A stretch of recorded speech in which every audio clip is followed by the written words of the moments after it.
ပြီးသွားရင်ကိုတို့ဒီကောင်ကျင့်မယ်နှစ်ချောင်းနဲ့2 finger ပေါ့နော်2 finger နဲ့တီးရဆိုပေမဲ့ဒီလက်တွေကတော့ယာထားလိုက်တခါတည်း setup လုပ်တဲ့ဥစ္စာပါကြင်မိသားဖြစ်တော့သုံးမှာတော့ဒီနှစ်ချောင်းပဲသုံးပါနော်တကယ်လို့မသုံးညူဆိုလည်းဒီလိုပဲသုံးပါတော့ဒါကြီးကတော့နေစနစ်မရှိဘူးအဲ့တော့ကိုကခုနကတီးရဆိုတာအကွက်ကျွမ်းနေလို့ပေါ့နော်မလုံးနဲ့ဒီလိုပဲလုပ်ဒီလက်ကို setup တေချာရှောက်လက်ချပြီးတော့တီးမယ်ဆိုတော့ beat the chair down up နော် base down up base up down up base down up base up down up အခု pick out နဲ့သင်ပေးရမလားဒီတိုင်း base down up base down up နဲ့သင်ပေးရမလား pick out ဆိုတော့1 and 2 and 3 and 4ဒါမျိုးတွေနဲ့သွားခြင်းလားဒါမှမဟုတ် base down up base down up အဲ့လိုစကားပြောနေသွားခြင်းလားဘယ်ဟာပိုတက်မြန်မလဲစကားပြောနေဆိုတော့ကောင်းတယ်အဲ့လိုပဲနော်အဲ့တော့ base down up base up down up ဖြည်းဖြည်းချင်းကိုတီးပြမယ်ခေါ့ကတော့အခုပြောမယ်ခေါ့ကို progression 6ခုသုံးမယ်ပထမ progression က C A minor F G ပြီးရင်ဒုတိယ progression က C family ပေါ့နော်ပြီးရင်တတိယက G E minor တတိယ C G F G C G F G ပြီးရင်၄ခုမြောက်က G E minor C D G E minor C D နဲ့ C A minor F G က chord progression အတူတူပဲသူကဘာကွာတာလဲဆို key မတူတာ key C ရယ် key G ရယ်အဲ့တော့ progression က3ခုလေဒါပေမဲ့ key C ရော key G ရော2ခုတီးမယ် G family သုံးမယ်ပြီးရင် GTC သုံးမယ်နော်အားလုံးပေါင်း6ခုရှိတယ်အဲ့ဒါကိုသုံးမယ်ခေါ့ကိုဘာကြိုင်ရမလဲဆိုတာမရှိဘူးအခုပေးတဲ့ lesson တွေအကုန်လုံးအဲ့ကောင်လေးကျင့်မယ်နော်အဲ့တော့ base down up base down တီးတဲ့အခါမှာဒီကိုပြမယ် base down လက်မလေးကိုဒီဝတ်တင်ခဲ့ပြလားဒီလက်ညိုးလေးကအောက်ကို down ခတ်ချသွားတယ်ဆိုရင်လက်မလေးကဒီပုံမှာတင်နေခဲ့တာအဲ့တော့ဒီလိုရိုက်ပြီးသားဖြစ်သွားတယ်စနေတန်တစ်ခါလေးပါသွားတယ် base down အခုတေချာလေးပြပြီနော်နားလည်မလား base down ဆိုရင်ဒီမှာ down ကလည်းပါပြီးသားစနေလေးကလည်းရိုက်ပြီးသားအတန်းပို့ပြီးနားထောင်လို့ကောင်းသွားတယ် base down ဒါကြီးကနားထောင်လို့ကောင်း plain ဘောလာမျိုးစားတယ်စားရဲခံစားဆိုရင်ကျိုးပြင်းမရှိဘူးဟုတ်တယ်နော်ကျိုးအဲ့ base ရဲ့ down ရဲ့ရိုက်လိုက်လို့တခါရဲတော့မဟုတ်ဘူး base ချက်ရိုက်မှာdown လို့လား base ချက်ရိုက်ပြီးမှ down နဲ့ဒီလက်မလေးစနေနဲ့မတ် drag ရိုက်တာပေါ့နော်အဲ့တော့ဒီတိုင်းကပုံနားလဲပဲ base down ခတ်လိုက်တဲ့အချိန်မှာလက်မဒီပုံမှာတင်နေခဲ့တာဖြစ်လားဒီလိုတင်နေခဲ့တာအဲ့ကြတော့ဒီအတန်လေးလဲပါသွားတယ်ချက်ဆိုတဲ့အတန်လေးအဲ့တော့ဒီကောင်မပါဘဲနဲ့ base down ဆိုပြီးဒီလိုက်ရင်အတန်လုံးဝ open ထွက်သွားတယ်နော် base down up အဲ့လိုသွားမယ့်အစားချက်ဆိုတဲ့အတန်လေးကြံခဲ့အောင်လက်ကိုကိုတော့လက်မအောင်ဒီပုံတင်ခဲ့ရတယ်အဲ့တော့ base down up အဲ့တော့အတန်လေးကပိုလာတယ်နော် base down up base up down up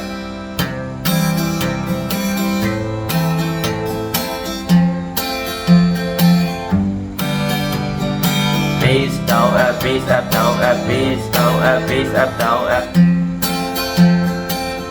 မကြည့်ကိုပြမယ်လက်ကလေးကဒီလေးလွှဲပြီးတော့ခတ်တာ base down up base up down up လက်ကလေးကဒီလိုလေးပဲသွားနေတယ်လားနော် base down up base up down up အဲ့ဒါကပတ်တန်ပတ်တန်ကအဲ့လိုသွားမှာအခုပြောပြမယ်အဲ့ပတ်တန်က base down up base up down up base down up base up down up base down up base up down up base တိလားကော့ဂျီကိုရောက်လာရောဒါဆိုကော့ဂျီကိုရောက်သွားပြီကိုတို့က C A minor F G ကိုတီးမှာဆိုတော့ကော့ဂျီကိုကျတော့ဒီလိုသွားမတီးတော့ F down up base up down up ဒီမှာတော့လက်မဒီမှာကြံနေခဲ့တယ်လို့ဒါကိုတို့ဒီမှာရိုက်ခဲ့တာဆိုတော့လက်မ၄ကျိုးပေါ်မှာကြံနေခဲ့တာအဲ့လက်မကိုပေါ်တင်ပြီးတော့ G ကိုသွားမတီးတော့ပဲနဲ့၄ကျိုးပေါ်မှာကြံနေတဲ့လက်မတခါတည်းဒီကနေတခါတည်း6ကျိုးတခါတည်းတွေ့တက်သွားတာ base ကို F လုံးနဲ့တီးရကြည့်လားလက်မအခွန်လေးနဲ့အဲ့တော့ base down up base up down up ကြည့်လား base down up base up down up base down up base up down up base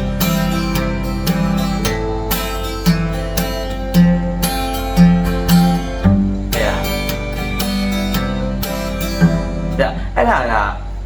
အခုတို့ဒီကောင်အရေးကြီးမှာ base လောက်ကလေအခုပြမယ်ငွေတော်တာရောင်ကြီးကြီးလို့ရှိရင် base ချိုးတွေကိုသူကဒီအခုတို့ quarter note တစ်ခုတိုင်းမှာ base ချက်လိုက်ပြီး hey ဆိုရင်ဒုက္ခရောက် apps လုံးမတီးတယ်လေ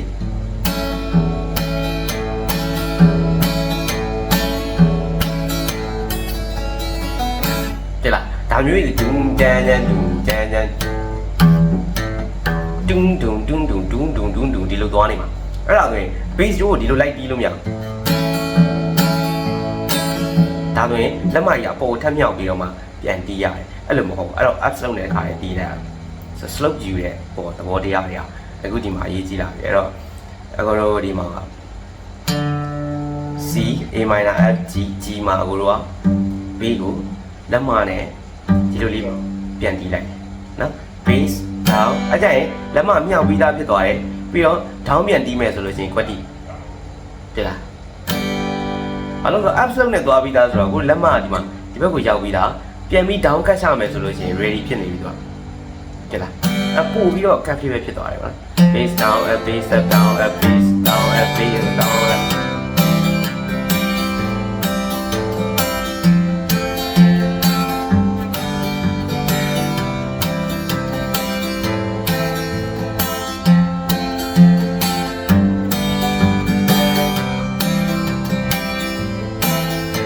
ဘေးရှိုးတွေတီးရမယ့်နာမည်တွေတည်ရနော်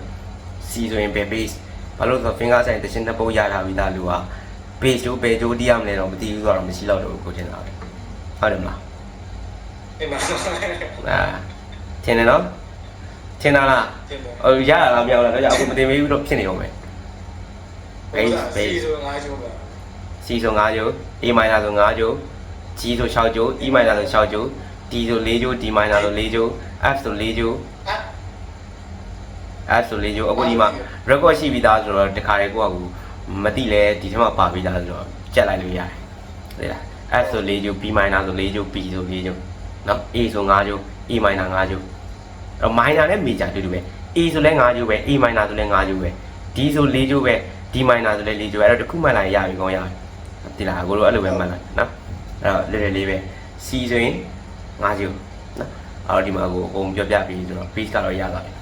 အရေးကြီးတာကအဲ့ base တွေမဟုတ်ဘူးကိုပြောပြမယ်တကယ်လေး finger sign မှာအခက်ဆုံးကဒီ pick up နဲ့ technique တွေပဲဒီဘက်လက်ဒီလက်ကအကျော်တွေကတ်နေပြီဟေ့ဆိုရင် finger sign တီးလို့မရတော့အဲ့ဒီကောင်လေးကိုအကျော်ကို muscle memory ခေါ်တာပေါ့ဟုတ်တယ်မလားဒီကောင်လေးပြန်ဖြတ်ရတယ်အရင်တော့ကိုကတီးခဲ့တဲ့ပုံစံကဘယ်လိုတီးခဲ့တာမလဲဒီလိုလေးတီးခဲ့တာမလားအဲ့လက်တွေကကွေးနေပြီအဲ့ဒါကိုအဲ့လိုမဟုတ်တော့မယ်အခုဒီလိုပြန်ပြီးတော့နှစ်ခုခွာပြီးတော့မှအလုပ်ကိုတစ်ခုချင်းစီတစ်ချောင်းချင်းစီလောက်ခိုင်းတာဆိုတော့အခုပြောတာဒွယ်မှာတော့မဟုတ်ဘူးပေါ့နော်ကြည့်ရမှာပြီးတော့အရင်တော့ base တီးတာလက်မလေးနဲ့ down လေးတီးတာအခုတင်ပေးတဲ့အခါမှာ base ကို absolute တွေပါလာပြီဆိုတော့ challenge တော့ဖြစ်မယ်ဟိုမိုက်ပါပေါ့နော်တီးရမိုက်အခုကတော့အဲ့လိုမျိုးကြိုက်အခုဟိုခက်တာမှာကိုကြိုက်အဲ့လိုမျိုးပေါ့နော်အဲ့တော့တီးတော့မယ်ဆိုလို့ရှိရင် absolute တွေကြီးတဲ့အခါမှာဆိုလို့ရှိရင်လည်းအခုလက်ကိုတေချာကြည့်အခုလက်ကအဲ့ဒါ position အမှန်ပဲအခုပြောပြမယ်အခုလက်ကိုတေချာကြည့်ဆိုတာနောက်ပိုင်းအခု position 9ကင်မယ်ဆိုလို့ရှိရင် Spanish guitar တို့ classical ဆိုလို့ရှိရင်ဒီ range နဲ့သွားတာပဲအခုကကျတော့ range ကျတယ်အဲ့ကြတော့အသင့်တော်ဆုံးဘာခေါ်မလဲ position ကိုထားလို့ရတော့အခုပြောချင်တာတော့ပေါ့လား rhythm ပဲတီးတတ်တဲ့လူကrhythm position မှာအကောင်းဆုံးသူသိမယ်ဒါပေမဲ့ finger sign ရောက်လာလို့ရှိရင် rhythm position ကဘယ်လိုဒုက္ခရောက်နိုင်လဲဆိုတာကိုယ်တိုင်ကြုံမှုသားလို့မှသိတာအဲ့တော့အခုဒါကိုတီးတတ်သွားပြီဆိုလို့ရှိရင်ဒီ position နဲ့ဆို Spanish guitar သွားလို့ရတယ်ပြီးရင်အခုနောက်ပိုင်းတီးစင်တာတီးလို့ရတယ်မကြီးအခုလက်ကိုကြည့်တိလားလက်ကလေးကလုံးဝဟိုဟာဖြစ်နေတယ်ဘယ်လိုခေါ်မလဲဒီချိုးချလို့ရှိရင်လည်းဒီကျိုးလေးတွေကဒီလိုဖြစ်နေတာတွေ့လားအဲ့ကောင်ကဒီ big ခုတ်တဲ့ technique အရင်စကားပြောတယ်အဲ့ဒါအတန်ထွက်လဲအရင်ပါတယ်လားအဲ့တော့ဒီကောင်ကိုတေချာကြည့်မယ်အခုလက်ကိုတေချာကြည့်ပြီးတော့ကြည့်ဒီဗီဒီယိုထဲမှာပါပြီးသားဗီဒီယိုလေးကိုကြည့်လို့ရှိရင်လေအဲ့လက်တွေကိုတေချာကြည့်အခုတို့အတင်နဲ့လဲတင်ရတယ်အမြင်နဲ့လဲတင်ရတယ်ဂီတာတင်တာကသူကအဲ့လိုဒီဆရာတယောက်ကဒီလိုတင်ပြီးလို့တက်တဲ့ဟာမျိုးဆိုရင်အခုတို့ညာရကြမှာပေါ့အခုကိုယ်တိုင်တင်တော့ကလည်းဆရာနဲ့တင်တာပဲဒါပေမဲ့အမြင်နဲ့လဲတင်ရတယ်ဆရာတို့ကြတော့ကိုယ်ဆရာတွေတော့ကလည်းဆရာတို့ကြတော့သူတို့တီးပဲတီးပြလိုက်တာပေါ့ဒါပေမဲ့အခုတို့ကအမြင်ထဲမှာထပ်တင်တာ ဘယ်လိုတင်လဲဆိုတော့ဒီသူဘယ်လိုကင်သွားတာလဲ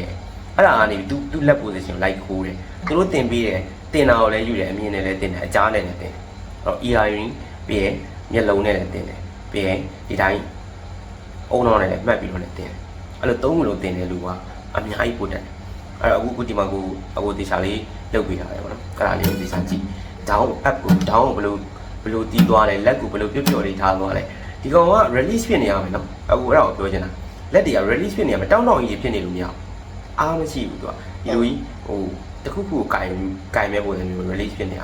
release ဖြစ်မှသာလေလက်ကသွားလို့ကောင်းပါနော်အခုတီးတာအားမပါဘူးဒါ release ဖြစ်နေလက်ကသိရမလားအဲ့လိုပဲသွားရမယ်အဲ့တော့မှသူစီးချက်နဲ့သူ့ရဲ့ weight နဲ့ဒီလက်ချောင်းလေးရဲ့ weight နဲ့သူတီးသွားမှာနော်အဲ့တော့ base down up base up down up base down up base up down up base down up base up down up လက်ကိုဒီလိုလေးကစားပေးရရင်မကြီးဟုတ်တယ်လားအခု down up ပြီးတီးတဲ့အခါမှာလက်ကိုဒီလိုလက်ပြီး base ဆိုလို့ရှိရင်ဒီလက်ကလေးကဒီလိုလေးဖြစ်သွားတယ်လား base down up နော် base down up base up up ဆိုလို့ရှိရင်ကိုယ့်လက်ကလေးကဒီလိုလေးလဲသွားတယ်လားနော် base down up base up down up ဟိုကနှီးတယ်ဆိုလို့ရှိရင်နည်းနည်းတိုင်ပတ်တယ်ပေါ့နော်ဟိုကမြန်မှရဒီ down up base up down up ဒီလက်ကလေးကဒီ rotating လေးရှိတယ်သိလားအဲ့တော့လက်ကလေးကိုကွေးထားတော့ဒီလိုလေးဖြစ်သွားတာနော်အခုတော့လက်ကိုကွေးတီးရတာဆိုတော့လက်ကလေးကိုကွေးလိုက်တော့ဒီလို rotate ရှိတယ်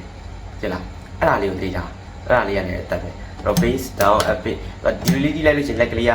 ဒီလိုလေးဖြစ်သွားတယ်လားအဲ့ကြရင် base down up base up down up base down up base up down up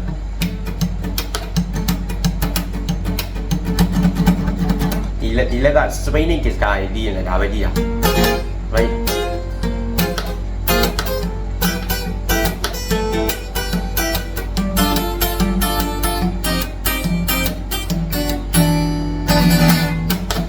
对啦，喏，那都 rhythm 溜了耶。